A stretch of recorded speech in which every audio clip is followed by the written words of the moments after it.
We want to bring in now early show contributor Dr. Jennifer Hartstein, who's a child and teen psychologist. Good to have you with us. Yes, they get their point across, he says. Yes, they do get their point across. It does make the kid know exactly what the message is. But that message really can be harmful. So let's take a look at the top 3 things we should never say to our kids. First one being, because I said so, which you told me is also right up there with, because I'm the mommy. Right. This is a tough one. And you say it because it ends your conversation. But kids are going to hear things like, well, clearly you don't want to know what I have to say, or clearly my input doesn't matter. And so they're going to start to question whether or not they should even try. So with it, the fact is, this statement alone is a conversation ender. And sometimes that's really what you want. It's what you need sometimes. And it's what you need. And so you might want to just think about how to say it differently. So being able to say, look, I understand that that's what you want. The answer is no. Let's move on and be done. So just say, answer is no, end of discussion, as opposed to because I said so. I can work with that. Number 2 here, what were you thinking? Right. We have all heard this. How many times have we heard Too this? many. If that exasperated, how could you do that? What were you thinking?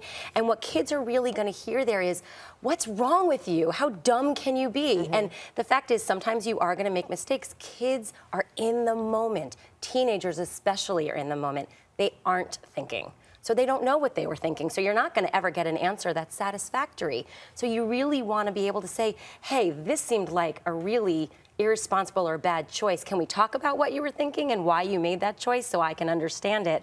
You're going to have dialogue then, not really low, turned in, forget it, I'm just not going to talk to you kinds of teens. Which is really half the battle, especially at that age. And I want to talk about that in just a second. But lastly, the 3rd phrase never to say is, what do you know? You're just a kid. Right. I know more. I'm your parent. Now, what if you just think about that without it being you, you're going to realize how harsh that is to say to your kid. And your kid is going to be like, well, maybe I don't know anything. And maybe I don't have anything to offer. Maybe I am really kind of dumb. And the fact is, think about all the things that kids today know more than their parents.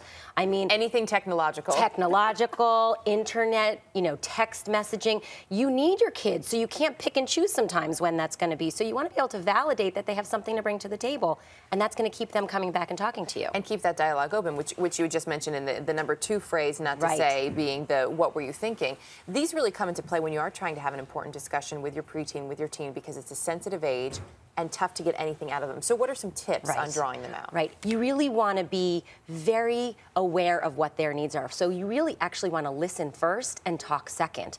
And I think we're so quick to jump in and solve the problem and fix it that sometimes we miss what they're really trying to say and we overtalk. So stop and listen first.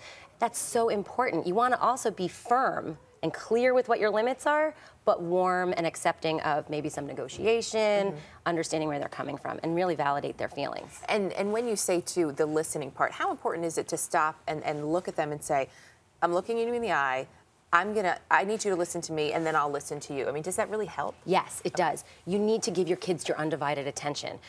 All this stuff now with all in their technology, we're not paying attention. Your kids are missing out on the best moments of you.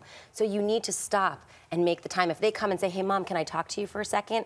And you say, give me 5 minutes, go find them in 5 minutes and talk to them, or really stop what you're doing and talk to them, because that's a great moment. It is. And unless you're asking them for tech help, put the BlackBerry down. Yeah, exactly.